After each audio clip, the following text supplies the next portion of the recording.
Hi, my name is Noeline. I am the founder of CHUSA, an NGO that is empowering out-of-school youth in Uganda to become employed by turning their passions into profitable businesses.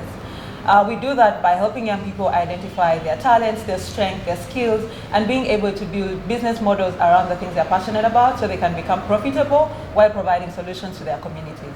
So I got to know about Design Exchange through Thomas. Thomas is a volunteer we had worked with earlier.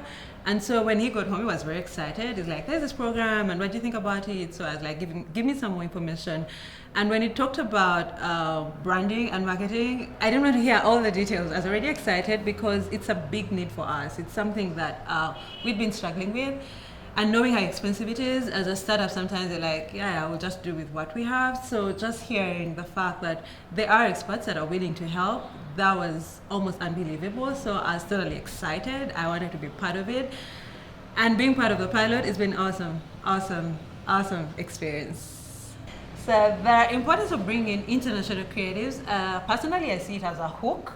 Like, we have people that do this work, but literally as Chusa, it's so hard for me to walk to one of the biggest brand companies and say, I need your help. They're just going to size me up and be like, you can't even afford us for a start.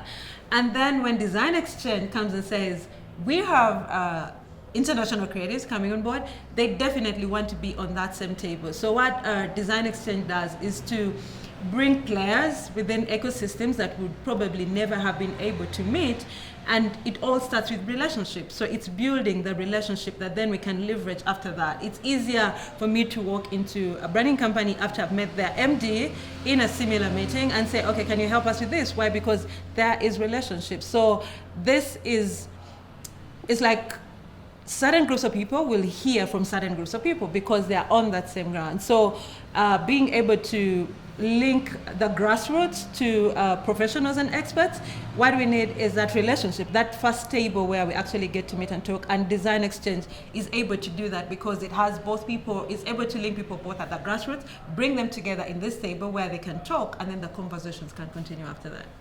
What's been the strength is one, is very relevant. It's very spot on. I like the timing personally. It's the start of the year, and so it helps a lot of things come into perspective. And then working with the right team, I feel like for the team that has been doing the design, it was just the right team. For people that are doing the videos, there's no doubt that they kind of know what, not even kind of, they know what they're doing. And yeah, so it's very relevant. It's very spot on in terms of meeting a need. And then the other strength has been the fact that it's not just virtual. Sometimes you have people working virtually, but it makes a difference when you actually meet the person. There's so much that can be clarified. The other biggest strength is that the team hasn't just come and done the work and then they go, but then they've also trained us on how to use these skills. So that means the impact is way much longer after they've gone, so we can keep up with some of the stuff that has been started. One of the challenges is being in Uganda, internet has been an issue. Had to do the calls, had to send over some of the things, and that's like an external really challenge. It's not really internal. And then the time frame, like it's been short, and you kind of feel like there's so much that we're packing in here, but being a pilot, it's all good. So one of the ways that this can be improved in terms of planning, if you give it like 3 months of prior planning to be able to do the back and forth communication, that gives a lot of ample time to deal out with the details. Then two, personally, it's my first time to deal like with an expert team, and some of the questions I would be sitting and thinking, okay, what's this about? Like, what am I supposed to answer? The reason you're an expert is I expect you to help me because I don't know. Yeah, so maybe to just have that in mind, that sometimes some of the people you're going to be working with, their level of understanding the field might be too low. So just, I don't even know how you break it down because sometimes you just don't know what the answer is going to be.